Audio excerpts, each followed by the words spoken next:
Hello everyone, welcome to IQ Tab. So let's start with the editorial discussion for 11th of March. Now first things first, आप जानते हैं कि कल 5 different states के election के results आए हैं. These states were UP, Uttarakhand, Punjab, Manipur and Goa. ठीक है, 5 स्टेट्स के इलेक्शन भी रिसेंटली हुए थे, इनके रिजल्ट्स कल आए हैं. और रिजल्ट ये है कि पंजाब को अगर आप छोड़ते हैं, पंजाब के अंदर आम आदमी पार्टी ने यहाँ पर डिसाइसिव विक्ट्री यहाँ पर ली है. इसके अलावा जो बाकी चारों स्टेट्स हैं उसके अंदर बीजेपी ने अपनी गवर्नमेंट फॉर्म की है. ठीक है, ऑलराइट, ये हो गई बेसिक इन्फॉर्मेशन. तो इस चीज के कारण, इस पर्टिकुलर डेवलपमेंट के कारण आज जितने भी एडिटोरियल्स आए हुए हैं सबके सब इसी पर्टिकुलर चीज को पर्टेन करते हैं. मतलब जो कल के इलेक्शन के रिजल्ट्स आए हैं उनके बारे में बात करते हैं. They talk about rise of BJP, then they talk about the fall of Congress, then they talk about the rise of Aam Aadmi party. तो इन सब चीजों के ऊपर है, तो वो चीजें हमारे उतने काम के नहीं है. देखिए आप देख सकते हैं, ये पोल से, मतलब ये पोल से रिलेटेड है, अगेन पोल से रिलेटेड है, पोल से रिलेटेड है, पोल से रिलेटेड, राइट. एवरी सिंगल जो एडिटोरियल आ जाए हुआ है सब इलेक्शन से पर्टेनिंग आ रहे हुए हैं, इसलिए हमारे लिए उतना इंपॉर्टेंट नहीं है. सो आज के दिन हम दो न्यू इश्यूज को समझने की कोशिश करते हैं. The first is regarding these polls only. देखिए इस पोल के थ्रू हमें एक चीज पता चला है कि आम आदमी पार्टी ने रिसेंटली पंजाब के अंदर अपना एक विक्ट्री लिया है, राइट. तो इसका मतलब है आम आदमी पार्टी अब दिल्ली और पंजाब दोनों के अंदर अपनी गवर्नमेंट को फॉर्म करेगी. देखिए इसमें तो ऑलरेडी फॉर्म कर लिया है, पंजाब के अंदर भी फॉर्म करेगी. तो क्या आम आदमी पार्टी भी राइट नाउ नेशनल पार्टी बन जाएगी या फिर नहीं बनेगी, सबसे पहले हम इसको समझेंगे. नो, इस पर्टिकुलर चीज को आपका जो चैप्टर है नेशनल पार्टी वाला, वो भी आपका रिवाइज हो जाएगा. आपको समझ आएगा एक्जैक्टली कि एक पर्टिकुलर पार्टी को नेशनल पार्टी कैसे बनना होता है और कौन सी पार्टी स्टेट पार्टी बन सकती है. सिमिलरली अगर नेशनल पार्टी बनते हैं उसके बेनिफिट्स क्या क्या होते हैं, इन सब चीजों को हम फर्स्ट एडिटोरियल के अंदर समझेंगे. एंड सेकंड जो हम समझेंगे that will be about Turkey. देखिए टर्की एक ऐसा कंट्री है जो कि पिछले कुछ दिनों में लगातार एक मीडिएटर की तरह मतलब ग्रो हुआ है. और जो टर्की है बेसिकली रशिया और यूक्रेन के टेंशंस को यहाँ पर बीच में फिनिश करना चाहते हैं. तो टर्की का राइज एक्जैक्टली क्या सिग्निफाई करता है, टर्की इंपॉर्टेंट क्यों है, इन सब चीजों को हम समझेंगे. अपार्ट फ्रॉम दिस, ये वाला जो एडिटोरियल है that is also very important from mapping point of view. देखिए हम जानते हैं कि यूपीएससी प्रीलिम्स के लिए इस बार जो रशिया और यूक्रेन के आसपास के जितने भी रीजन है they are very important, specially from map point of view. तो टर्की भी है, वो भी काफी पास में है और टर्की के आसपास काफी इंपॉर्टेंट स्ट्रेट्स वगैरह प्रेजेंट है. ठीक है, तो कौन कौन से स्ट्रेट्स हैं, कौन कौन से सीज प्रेजेंट है आसपास में, हम उनको भी प्रॉपर्ली देखेंगे. चलिए फिर हम स्टार्ट करते हैं आज के फर्स्ट एडिटोरियल से, जो हम बात करेंगे कि क्या आम आदमी पार्टी राइट नाउ एक नेशनल पार्टी बनने जा रही है. क्या आम आदमी पार्टी की जो सेकंड स्टेट के अंदर जो मिल गया है मेजोरिटी, क्या यहाँ पर वो एक नेशनल पार्टी बन जाएगी. The first thing that comes to mind is total. देखिए 5 स्टेट का इलेक्शन अभी राइट नाउ हो चुका है और अपार्ट फ्रॉम दिस 2 स्टेट के इलेक्शन और अभी होने वाले हैं. देखिए अभी हमने देखा कि मार्च 2021 राइट, सॉरी मार्च 2022 के अंदर 5 स्टेट हुए हैं और अभी रिसेंटली मतलब दिसंबर 2022 के अंदर इसी साल के लास्ट में 2 और स्टेट के अंदर इलेक्शन होने वाले हैं, that is Gujarat and second is Himachal Pradesh. तो एक चीज तो हम जानते हैं कि इंडिया लगातार कॉन्स्टेंटली इलेक्शन के मोड में रहता है, राइट. और ये एक बहुत बड़ा रीजन है कि इंडिया के अंदर जो मतलब काम है ना, जो भी मतलब पॉलिटिशियंस वगैरह होते हैं बहुत ही अच्छे से फोकस नहीं कर पाते हैं, बिकॉज वो पूरे साल कहीं ना कहीं इलेक्शन के मूड में ही रहते हैं. तो देखिए अभी के टाइम में इलेक्शन का ये मूड खत्म हुआ, मार्च के अंदर मतलब ये फिनिश हुआ, अभी नेक्स्ट गुजरात और हिमाचल के अंदर फिर नेक्स्ट मूड स्टार्ट हो जाएगा. तो पॉइंट इज कि लगातार हम कॉन्स्टेंटली इलेक्शन के मूड में ही रहने वाले हैं. तो आम आदमी पार्टी टोटल इस बार 6 डिफरेंट स्टेट्स के अंदर इलेक्शन मतलब फाइट करने वाली थी, जिसमें उत्तर प्रदेश, उत्तराखंड, गोवा और पंजाब के अंदर फाइट कर चुकी है. अपार्ट फ्रॉम दिस हिमाचल और गुजरात के अंदर दिसंबर 2022 के अंदर फिर से फाइट करेगी. और राइट नाउ पंजाब के अंदर उसने अपनी गवर्नमेंट फॉर्म की है, अपार्ट फ्रॉम दिल्ली के अंदर उसकी ऑलरेडी गवर्नमेंट है. सो क्या यहां पर वो एक नेशनल पार्टी बन गई है? The answer is not it. अभी वो पूरी तरीके से नेशनल पार्टी नहीं बनी है, अभी वो अपने रास्ते पे है, मतलब it is on it's way. But हम देखते हैं कि एक्जैक्टली एक पर्टिकुलर पार्टी को नेशनल पार्टी बनने के लिए क्या क्या चाहिए. देखिए जब भी एक पर्टिकुलर पार्टी को नेशनल पार्टी बनना होता है उसको 3 में से कोई एक क्राइटेरिया को फुलफिल करना होता है. फर्स्ट क्राइटेरिया इज कि total number of Lok Sabha seats जितने भी है, आप जानते हैं कितनी है total number of seats right now 545 है.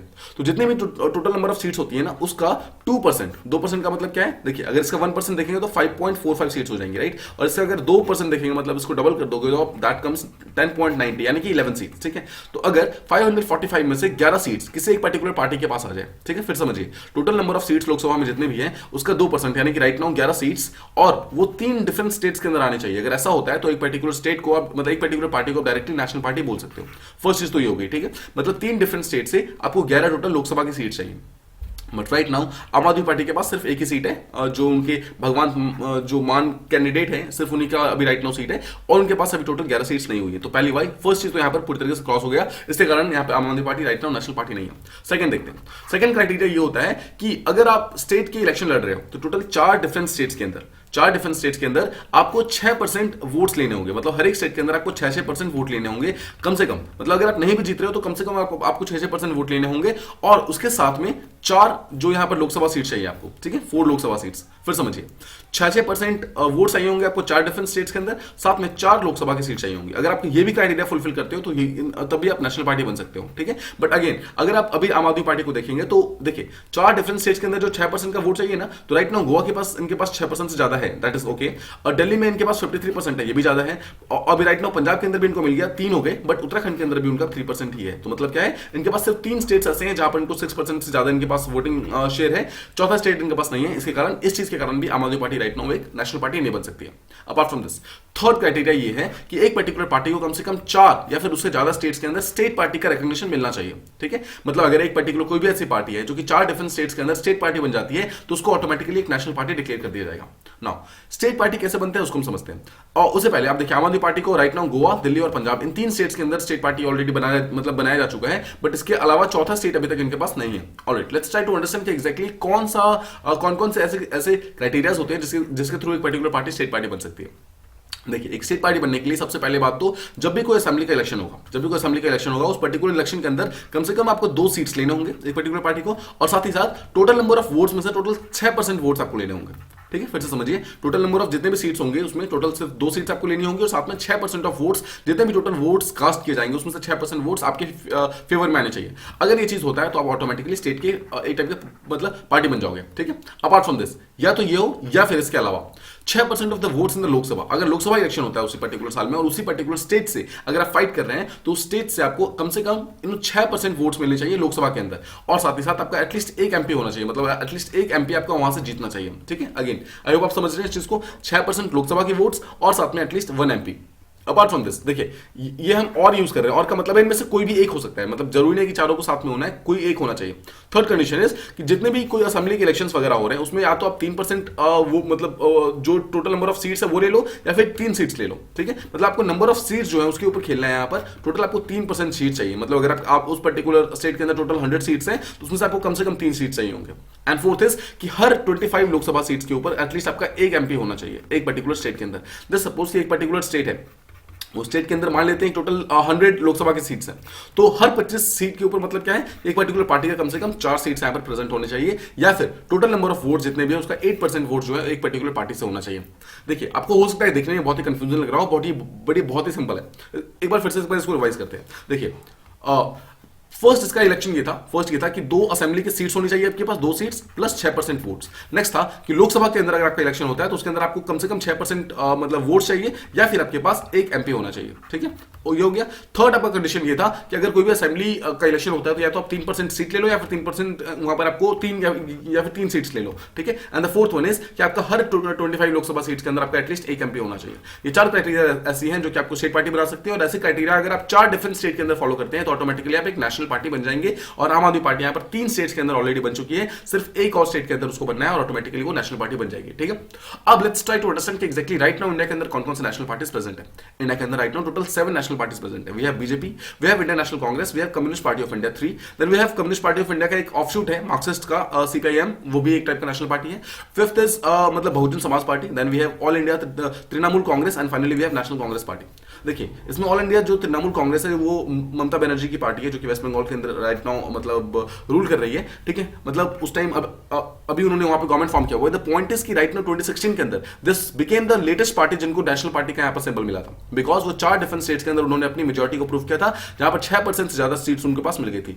वेस्ट बंगाल, मणिपुर, त्रिपुरा एंड अरुणाचल प्रदेश से 4 डिफरेंट सीट्स है जहां पर तृणमूल कांग्रेस की गवर्नमेंट यहाँ पर फॉर्म हो रखी है।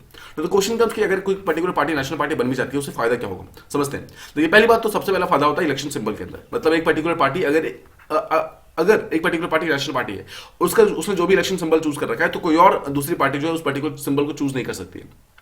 बाकी जितनी भी रजिस्टर्ड पार्टी हैं, बट जो अभी तक अनरिकग्नाइज्ड है, मतलब जो अभी तक नेशनल पार्टी नहीं बनी है, उनको कुछ फ्री सिंबल्स दिए जाते हैं। उन फ्री सिंबल्स में से हर बार उनको कुछ नए सिंबल्स को चूज करना होता है। इसका मैं आपको एग्जांपल देता हूं। एग्जांपल ये है, जैसे बीजेपी का लोटस है, राइट, और कांग्रेस का जो हाथ का साइन है, ठीक है।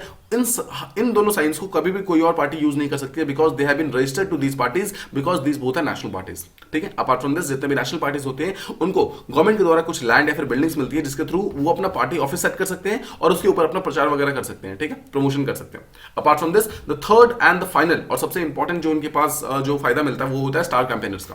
First of all let's understand कि स्टार कैंपेनर्स क्या होते हैं। देखिए, इस चीज को समझने से पहले आपको एक चीज पता होना चाहिए कि जब भी कोई इलेक्शन होता है तो इलेक्शन के जितने भी कैंडिडेट्स वगैरह होते हैं या फिर इलेक्शन की जो मतलब कोई भी जो पॉलिटिकल पार्टी होती है वो जो भी पैसा वगैरह खर्च करती है ना, उस पैसों को प्रॉपर्ली चेक किया जाता है इलेक्शन कमीशन ऑफ इंडिया के द्वारा, ठीक है। और एक पर्टिकुलर लिमिट से ज्यादा पैसा खर्च नहीं कर सकता एक पर्टिकुलर कैंडिडेट अपने इलेक्शन की कैंपेनिंग में। The point is there is a thing called star campaigner. देखिए, हर एक पार्टी अपना अपना स्टार कैंपेनर चूज करती है। अब जो भी स्टार कैंपेनर होता है ना, वो जितना भी पैसा खर्च कर ले वो पार्टी के पैसे के अंदर वो काउंट नहीं होता है, ठीक है। That is called star campaigner. फिर समझिए, इलेक्शन कमीशन ये इंश्योर करता है कि हर एक जो इलेक्शन का कैंडिडेट है वो एक पर्टिकुलर लिमिट से ज्यादा पैसे खर्च ना करे, ताकि हर एक तरफ जो फेयर मतलब फील्ड है वो वहां पे रहे। अब इस चीज को इंश्योर करने के लिए उसने क्या एक लिमिट बना रखी है, उस लिमिट से ज्यादा कोई भी कैंडिडेट इलेक्शन कैंडिडेट पैसे खर्च नहीं कर सकता। बट हर एक पार्टी के पास कुछ स्टार कैंपेनर्स होते हैं, उस स्टार कैंपेनर्स को वो लोग नाम दे देते हैं, और जो भी स्टार कैंपेनर्स होता है वो लोग जितना मर्जी पैसा खर्च करें अपने ऊपर, मतलब अपने इलेक्शन कैंपेनिंग के ऊपर, वो पैसा पार्टी के मतलब उसके अंदर हेड काउंट के अंदर काउंट नहीं होता है। दैट इज वाई ये सब चीजें बहुत ही इंपॉर्टेंट होती है। तो एक जो नेशनल पार्टी है उसके पास टोटल 40 स्टार कैंपेनर्स हो सकते हैं, बट जो बाकी एक नॉर्मल जो नॉन नेशनल पार्टी है उसके पास सिर्फ 20 स्टार कैंपेनर्स हो सकते हैं, ठीक है। This is very very important. Alright, ये था हमारा फर्स्ट चीज। आई होप आप समझ गए कि आम Aadmi party right now national party क्यों नहीं है और उसे क्या क्या करना होगा। 3 स्टेट के अंदर उसका ऑलरेडी यहाँ पर मतलब वोटिंग शेयर उसका 6% मिल चुका है, उसको बस एक और स्टेट के अंदर यहाँ पर वोटिंग शेयर 6% के ऊपर लेना होगा। और 2022 के जो दिसंबर वाला पार्ट है वहां पर 2 डिफरेंट यहाँ पे इलेक्शन होने वाले हैं, गुजरात और हिमाचल प्रदेश के अंदर, और दोनों के अंदर आम आदमी पार्टी जो है मतलब इलेक्शन फाइट कर रही है। इसका मतलब है इनमें से अगर एक में भी उसको 6% वोट्स मिल गया तो ऑटोमेटिकली नेशनल पार्टी बन जाएगी, ठीक है। सो ये था हमारा फर्स्ट इलेक्शन, मतलब फर्स्ट हमारा ये एडिटोरियल।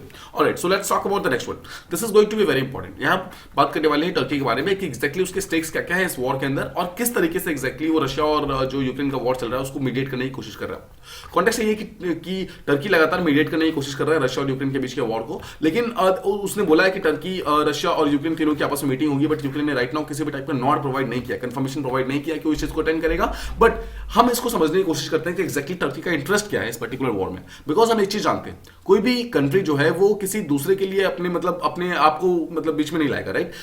जरूर कहीं ना कहीं टर्की का अपना खुद का फायदा हो रहा है, उस फायदे के कारण टर्की यहाँ पर अपने आप को बीच में ला रहा है। एग्जैक्टली क्या फायदा हो रहा है उस चीज को हम समझेंगे यहाँ पर। देखिए, टर्की जो है एक टाइप का गेटवे है between Europe and Asia. Turkey एक ऐसी कंट्री है जो कि यूरोप और एशिया दोनों के अंदर ही है, तो यानी कि टर्की का कुछ पार्ट यहाँ पे यूरोप के अंदर और कुछ पार्ट इसका एशिया के अंदर है।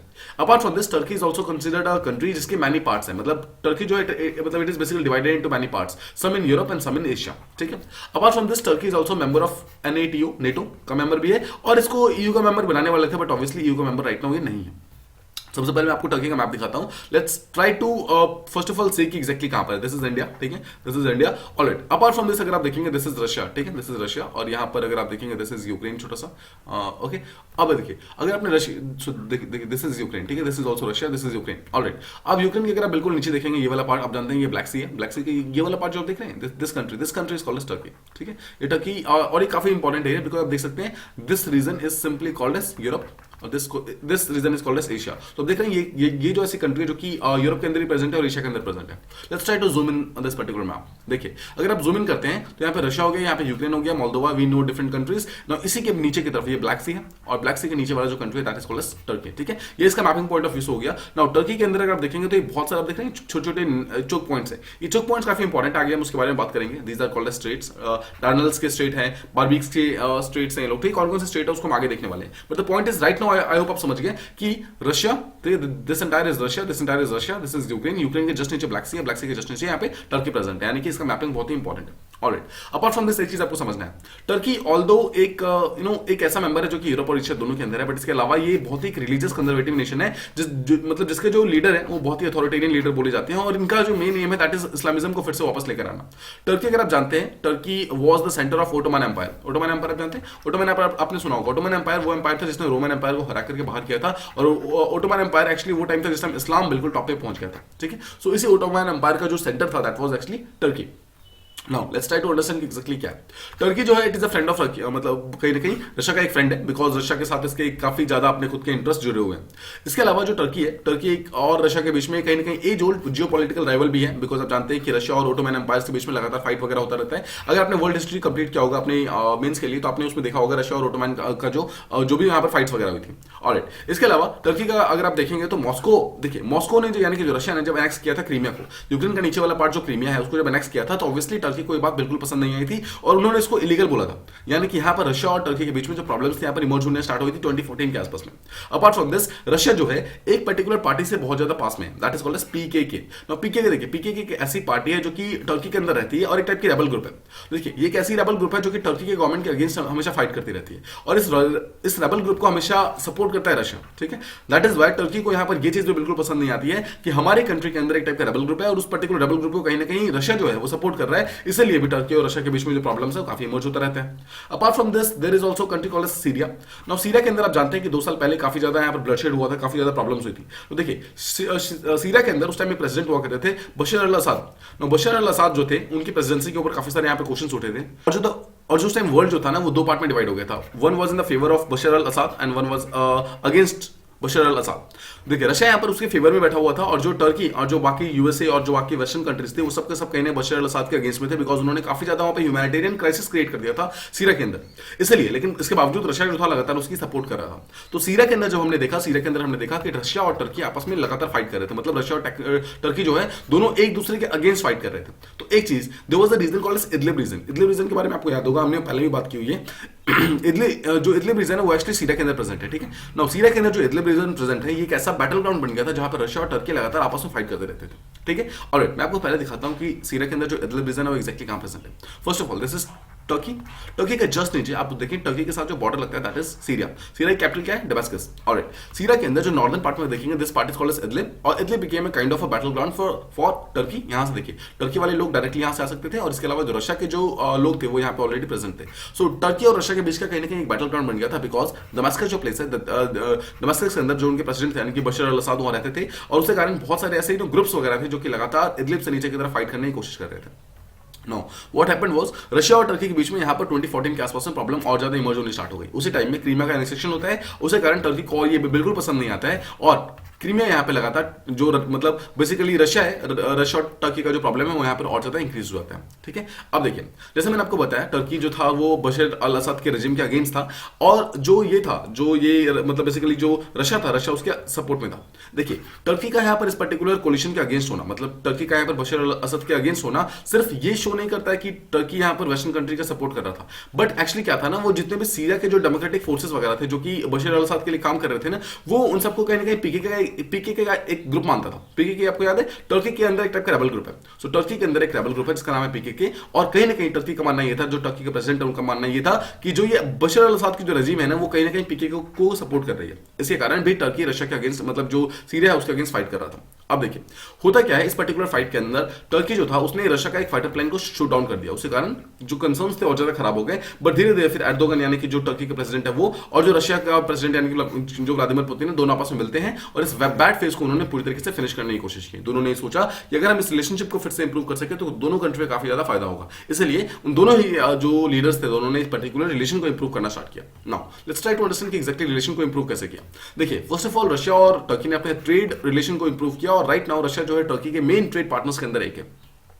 यहां तक कि जो टर्की की जो इकोनॉमी है that is heavily dependent on imports from Russia. देखिए रशिया से बहुत ज्यादा यहां पर रिफाइंड पेट्रोलियम खरीदते हैं।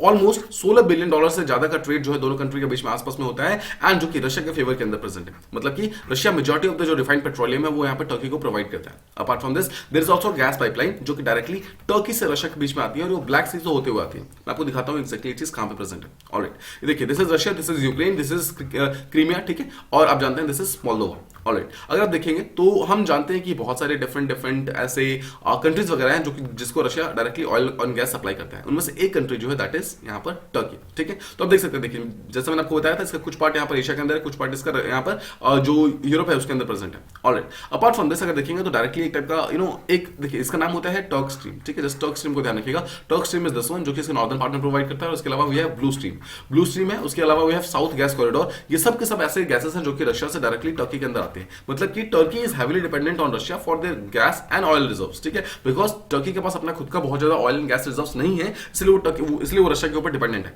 ऑलराइट, अपार्ट फ्रॉम दिस अगर 2020 के अंदर देखेंगे तो टर्की ने रशिया से S-400 Triumf surface to air missile system जो था उसको खरीदा था। आपको याद है S-400 क्या है? S-400 वो सेम मिसाइल सिस्टम है जिसको इंडिया भी खरीदी रशिया से। सेम मिसाइल सिस्टम को यहाँ पर टर्की ने भी खरीदा था, बट ऑब्वियसली यूएसए ने उसके अगेंस्ट कार्सा लॉ आपको याद है? देखिए कार्सा का फुल फॉर्म होता है countering American adversaries through sanctions act, मतलब जितने भी अमेरिकन एडवर्सरीज हैं उनको सैंक्शन एक्ट के थ्रू उनको काउंटर करना। तो यूएसएस में क्या करता है, कोई भी ऐसी कंट्री जो कि नॉर्थ कोरिया के साथ, ईरान के साथ या फिर रशिया के साथ अगर अपने रिलेशनशिप को इंप्रूव करेगा तो उसके अगेंस्ट कार्सल लॉ के अगेंस्ट इसके ऊपर सैंक्शन लगा दिया जाएगा। तो रिसेंटली जो इंडिया ने S-400 खरीदा है उसके ऊपर एक रेमिफिकेशन ये भी है, एक डर ये भी है कि कहीं यूएसए हमारे ऊपर सैंक्शन ना लगा दे कार्सल लॉ के अंदर, बट राइट नाउ अभी तक ऐसा कुछ भी नहीं हुआ है। ठीक है, तो आप समझ रहे हैं रशिया और हम टर्की के रिलेशनशिप कैसे इंप्रूव है उसके बारे में बात कर रहे हैं। तो फर्स्ट ऑफ ऑल तो हमने देखा कि गैस के जो रिजर्व है वो काफी ज्यादा रशिया से जाते हैं टर्की की तरफ। सेकंड चीज हमने देखा यहाँ पर गैस की पाइपलाइन भी है। थर्ड चीज हमने देखा S-400 मिसाइल भी खरीदा मतलब टर्की ने रशिया से। और फोर्थ चीज हमने देखा, देखिए फोर्थ चीज देखिए, there is a place called as अयुकू। अयुकू नाम का प्लेस है जो कि टर्की के अंदर प्रेजेंट है, जो कि मतलब नीचे वाले पार्ट में प्रेजेंट है टर्की के, और वहीं पे रशिया जो एक टाइप का न्यूक्लियर पावर प्लांट को बना रहा है। ठीक है, लेट्स ट्राई टू अंडरस्टैंड कि एग्जैक्टली ये अयुकू कहां प्रेजेंट है। नाउ इस पर्टिकुलर मैप को आप ध्यान से देखिए, दिस इज टर्की, टर्की हम जानते हैं दिस इज रशिया। ठीक है, रशिया के अगर आप नीचे वाले पार्ट में देखेंगे, मतलब सॉरी ये टर्की के नीचे वाले पार्ट में देखेंगे, there is a place called अक्यू, और अक्यू के अंदर अभी राइट नाउ रशिया का एक कंपनी है दैट इज कॉल्ड रोसेटम। रोसेटम कंपनी जो है वो वहां का जाकर टर्की का पहला न्यूक्लियर रिएक्टर बना रहा है, मतलब न्यूक्लियर पावर प्लांट बना रहा है जिसके अंदर वो खुद अपने न्यूक्लियर एनर्जी को प्रोड्यूस कर सकता है और उसको इलेक्ट्रिसिटी वगैरह के लिए डिफरेंट चीजों के लिए यूज कर सकता है। ठीक है, तो आप ये समझ गए अक्यू कहां पर है और टर्की का जो एकमात्र जो न्यूक्लियर पावर स्टेशन है वो कहां प्रेजेंट है। Now let's try to understand, एक तरफ हमने देखा टर्की और रशिया के बीच के रिलेशनशिप किस तरीके के हैं। Now let's try to understand कि टर्की और यूक्रेन के बीच के रिलेशनशिप कैसे हैं। देखिए फर्स्ट ऑफ ऑल दोनों ही आपस में अगेन एक बहुत ही अच्छे ट्रेडिंग पार्टनर्स हैं, जहां पर दोनों का ट्रेडिंग पार्टनर जो ट्रेड है मतलब दोनों कंट्री के बीच में ऑलमोस्ट $2 बिलियन से ज्यादा का है। हमने पीछे देखा था कि जो रशिया और टर्की के बीच का जो रिलेशनशिप है दैट इज ऑलमोस्ट $14 बिलियन के आसपास में, और राइट नाउ जो टर्की और यूक्रेन का है दैट इज ऑलमोस्ट $2 बिलियन के आसपास में। अपार्ट फ्रॉम दिस अब आपने एक चीज देखा कि रशिया ज्यादातर चीजें एक्सपोर्ट करता था टर्की को, राइट, और क्या एक्सपोर्ट करता था, रिफाइंड पेट्रोलियम। सिमिलरली टर्की को अगर बात करेंगे, टर्की अगेन यूक्रेन को बहुत सारी चीजें सपोर्ट करता है, मतलब एक्सपोर्ट करता है, उनमें से एक चीज है रिफाइंड पेट्रोलियम। जैसे ही रशिया और टर्की के रशिया और जो यूक्रेन है दोनों के बीच का प्रॉब्लम जैसे ही मतलब इमर्ज होता है, वैसे ही क्या करता है यूक्रेन जो सारा का सारा ऑयल खरीदना स्टार्ट करता है टर्की से। देखिए सेम चीज आपने देखा कि जो सबसे ज्यादा एक्सपोर्ट करता है टर्की जो करता है यूक्रेन को, आपको ध्यान रखना है, दैट इज रिफाइंड पेट्रोलियम, यानी कि टर्की क्या करता है रशिया से खरीदता है, मतलब रशिया से ऑयल जाता है टर्की के पास और टर्की फिर उस पर्टिकुलर ऑयल को बेचता है यूक्रेन के पास। ठीक है, तो इस तरीके से ये चीजें मूव करती है। ऑलराइट, अपार्ट फ्रॉम दिस अगर आप टर्की को देखेंगे, टर्की बहुत सारे यहाँ पर मिलिट्री जो बहुत सारी चीजें वगैरह भी, वेपन्स वगैरह भी हैं, वेपन्स वगैरह वो सब भी यहाँ पर यूक्रेन को प्रोवाइड करते हैं। तो फर्स्ट ऑफ ऑल हम देखते हैं कि एक बहुत ही important lethal missile carrier drone है, मतलब एक ऐसा मिसाइल है जो कि ड्रोन को मतलब ड्रोन के साथ में कैरी कर सकता है, उसने वो रिसेंटली यूक्रेन को दिया है और वो सेम मिसाइल को राइट नाउ यूक्रेन यूज कर रहा है अगेंस्ट रशिया। तो उस चीज के कारण आप जानते हैं ऑब्वियसली रशिया बहुत ज्यादा खुश नहीं होगा टर्की के साथ। और फरवरी के अंदर, फरवरी 2022 के अंदर जब रशिया और यूक्रेन के बीच में प्रॉब्लम काफी ज्यादा इमर्ज हो रही थी, तो उस टाइम जो टर्की के प्रेसिडेंट है कि जो एर्दोगन है वो रिसेंटली कीव जाते हैं, यानी कि यूक्रेन के कैपिटल में जाते हैं और वहां पर जाकर जो यूक्रेन के प्रेसिडेंट है उनके साथ बातचीत करते हैं, उनके साथ एक एफटीए साइन करते हैं और साथ ही साथ एक एग्रीमेंट साइन करते हैं कि एक there is a missile drone, इसका नाम है बरख्तियार ड्रोन। देखिए बरख्तियार ड्रोन जो है उसको वो अभी तक सिर्फ और सिर्फ इजराइल के अंदर ही डेवलप होता था और ये बहुत ही एडवांस ड्रोन माना जाता है। तो इस पर्टिकुलर ड्रोन का डेवलपमेंट जो है आपसे यूक्रेन के अंदर भी होगा, ऐसा अब रिसेंटली को मैन्युफैक्चरिंग का एक टाइप का एक एग्रीमेंट साइन करके आया है रिसेंटली यूक्रेन और टर्की के बीच में। ठीक है, आई होप आप समझ रहे हैं। तो आप देख सकते हैं एक चीज, जो टर्की जो है लगातार यूक्रेन को सपोर्ट कर रहा है और इस चीज के कारण रशिया जो है लगातार टर्की से दूर होता जा रहा है, यानी कि टर्की से जो रिलेशनशिप है उसका लगातार खराब होते जा रहे हैं। अब अगर आप कुछ दिनों पहले देखेंगे तो टर्की ने यहाँ पर एक अजरबैजान नाम की कंट्री है उसके अंदर भी इन्वॉल्व होने की कोशिश की थी, बिकॉज अजरबैजान के अंदर एक टाइप का दो रीजन है।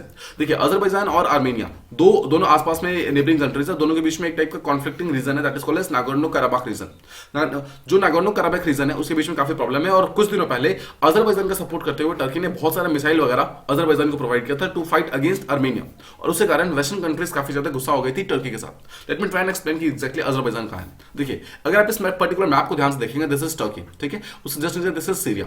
नाउ टर्की के साथ ही रिलेशनशिप, अगर टर्की के साथ ही जो बॉर्डर है दैट इज यहाँ पर दो कंट्री के बीच में, one is Armenia and one is Azerbaijan. ठीक है, टर्की के साथ ही दोनों कंट्री के यहाँ पर बॉर्डर लगते हैं। देखिए आर्मेनिया के बॉर्डर डायरेक्टली टच करता है, अजरबैजान का बॉर्डर डायरेक्टली टच नहीं करता है, बट आर्मेनिया और अजरबैजान के बीच में अगर आप दिस रीजन को देखेंगे, this called as Nagorno Karabakh reason.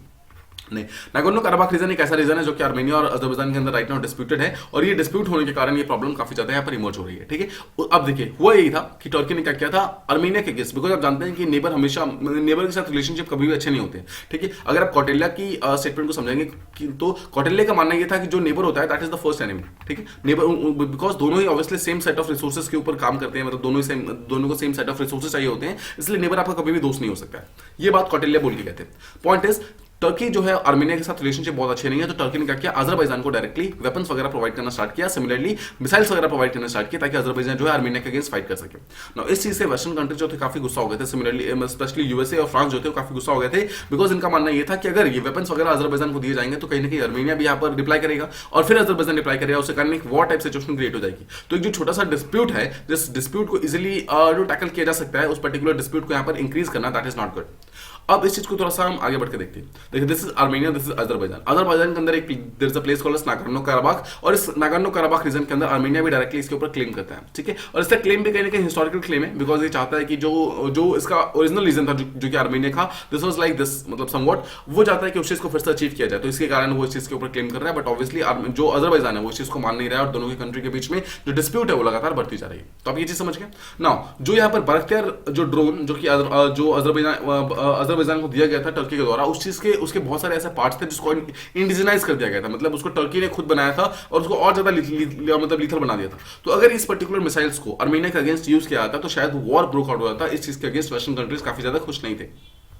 तो एक चीज हम देख रहे हैं कि टर्की जो है लगातार ही दूसरी कंट्री के बीच में जाता है, उसको वेपन्स वगैरह प्रोवाइड करना स्टार्ट करता है। देखिए, one thing that you must remember, अगर किसी पर्टिकुलर वॉर को रोकना है तो weapons is not a solution, war is not a solution. Simple से आपको नेगोशिएशन कराने होंगे, डिप्लोमेटिक एफर्ट्स लगाने होंगे, तभी उस पर्टिकुलर सॉल्यूशन को आप कर सकते हैं, ठीक है। इसी चीज के कारण मतलब वेस्टर्न कंट्रीज टर्की से बहुत ज्यादा अच्छी रिलेशनशिप नहीं रखती है, बिकॉज टर्की लगातार वेपन्स वगैरह देना स्टार्ट कर देता है डिफरेंट कंट्रीज को। अपार्ट फ्रॉम दिस, अगर आप रिसेंट इन्वेजन की बात करेंगे जो रशिया ने इन्वेट किया था यूक्रेन के ऊपर, इस चीज के अगेंस्ट टर्की बिल्कुल भी खुश नहीं था। टर्की ने बोला कि दिस इज वेरी अनएक्सेप्टेबल, और इसने रीजनल पीस को पूरी तरीके से ब्लो करके रख दिया। बिकॉज एक चीज तो हमने देखा, देखिए, दिस इज यहाँ पर रशिया, दिस इज यहाँ पे यूक्रेन, ठीक है, दिस इज यूक्रेन, यहाँ पर क्रीमिया वाला पार्ट है, और इसी के नीचे वाला पार्ट जो यहाँ पे जो जॉर्जिया वाला प्रेजेंट है, यहीं पे यूक्रेन प्रेजेंट है। तो यूक्रेन से बहुत दूर नहीं है, यूक्रेन सॉरी जो यहाँ पे टर्की है वो बहुत दूर नहीं है, टर्की इनसे बहुत ही ज्यादा पास है, ठीक है। और इसके अलावा जो रशिया ने दो डिफरेंट जो प्लेसेस थे, यानी कि लुहांस्क और डोनेट्स्क, इन दोनों को जो रिकॉग्निशन प्रोवाइड कर दिया है, इसके भी कुछ फेवर में नहीं टर्की यहाँ पर, इसके भी अगेंस्ट में बैठा हुआ, ठीक है। और जैसे ही यहाँ पर 24 फरवरी को जैसे ही रशिया ने मतलब इन्वेट किया था यूक्रेन के ऊपर, उसके 5 दिनों बाद यानी कि 1 मार्च को यहाँ पर वर्ड वॉर को यूज किया था इस पर्टिकुलर कंट्री ने, यानी टर्की ने यूज किया था वर्ड वॉर, कि रशिया ने यहाँ पर वॉर डिक्लेयर कर दिया है इसके ऊपर, मतलब टर्की के ऊपर, मतलब जो यूक्रेन है इसके ऊपर, ठीक है। इसके कारण जो प्रॉब्लम्स काफी ज्यादा बढ़ गई थी। अपार्ट फ्रॉम दिस, 3 मार्च को जो यहाँ पर यूएन सिक्योरिटी काउंसिल के अंदर और यूएन जनरल असेंबली के अंदर जो यहाँ पर रेजोल्यूशन हुआ था, उसमें रशिया के अगेंस्ट वोट करने वाले में से एक कंट्री जो था वो टर्की भी था, ठीक है। तो ये सब आई होप आप समझ आ रहा है, हम इन चीजों को काफी डिटेल के अंदर समझने की कोशिश कर रहे हैं। अपार्ट फ्रॉम दिस, टर्की ने रशिया के अगेंस्ट एक 1936 का मॉन्ट्रेक्स कन्वेंशन है, उसको भी यहाँ पर इशू कर दिया, जहां पर ये बोला गया है कि टर्की को अब बॉस्फोरस और डार्डेनल्स स्ट्रेट का यहाँ पर इंचार्ज बना दिया गया। Let's try to understand first of all Bosphorus और डार्डेनल्स स्ट्रेट कहां पर है। This is Russia, this is Crimea वाला पार्ट जो कि टर्की, मतलब जो कि यूक्रेन का पार्ट है, ऑब्वियसली दिस इज टर्की। तो टर्की को अगर आप देखेंगे तो मैंने आपको पीछे बताया there are 2 choke points, choke point number 1 and choke point number 2।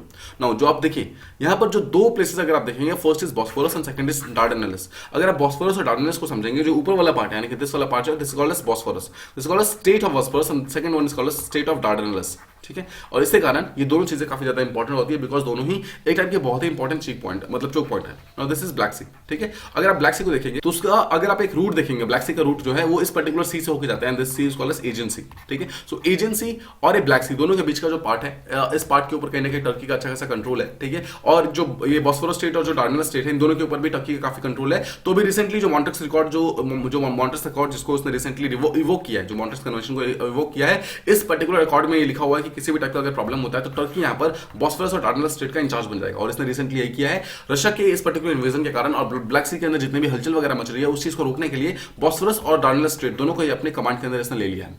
अब एक चीज जो इस पर्टिकुलर कन्वेंशन के अंदर यह भी लिखा हुआ है कि अगर कोई भी ऐसी कंट्री जो कि ब्लैक सी के आसपास की कंट्रीज हैं, उनको जाने से रोका नहीं जाएगा। तो रशिया हम जानते हैं, रशिया भी एक ब्लैक सी की कंट्री है, ऑब्वियसली ब्लैक सी के साथ इसके बॉर्डर लगते हैं, इसलिए यहाँ पर ऑल्दो टर्की डायरेक्टली रशिया को रोक नहीं सकती है, बट ऑब्वियसली वो मतलब यहाँ पर एटलीस्ट ऐसे कंडीशन क्रिएट कर सकती है कि रशिया को यहाँ पर वॉर को मतलब कहीं ना कहीं कम करना पड़ेगा, बिकॉज उसको सप्लाईज वगैरह धीरे धीरे रिड्यूस हो जाए, मतलब होने से शुरू हो जाएंगे।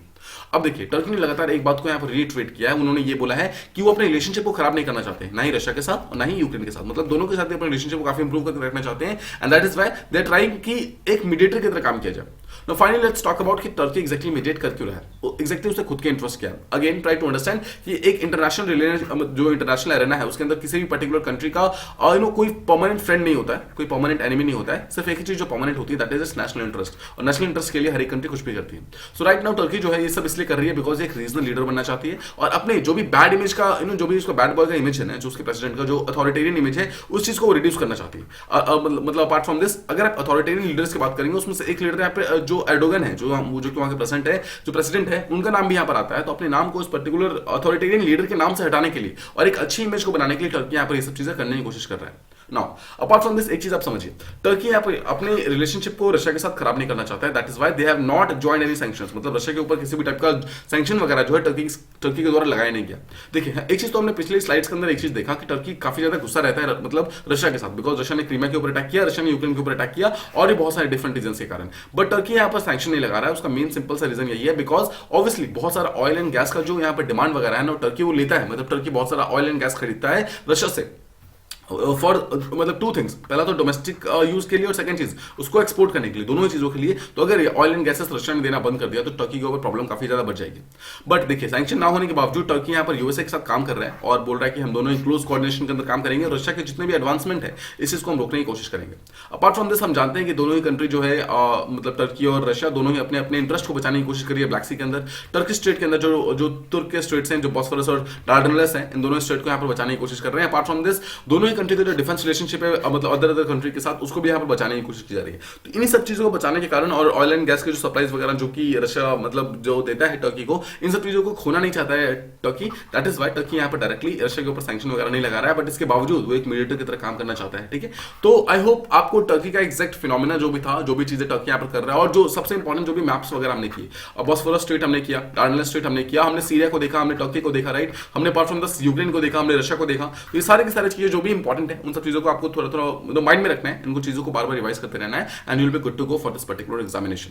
ऑलराइट, सो ये था हमारा आज का एडिटोरियल डिस्कशन. ऑल्दो हमारे पास डायरेक्टली हिंदू या फिर एक्सप्रेस से कोई भी डायरेक्ट एडिटोरियल्स नहीं थे. हमने दो डिफरेंट चीजों का समझने की कोशिश की. आई होप आपको दोनों चीजें प्रॉपर्ली समझ आ गई होंगी. If you have any doubt please do mention them in comment boxes. हम उसको जल्दी से रिप्लाई करने की पूरी कोशिश करेंगे. If you like this video please do like share and subscribe and thank you so much for listening.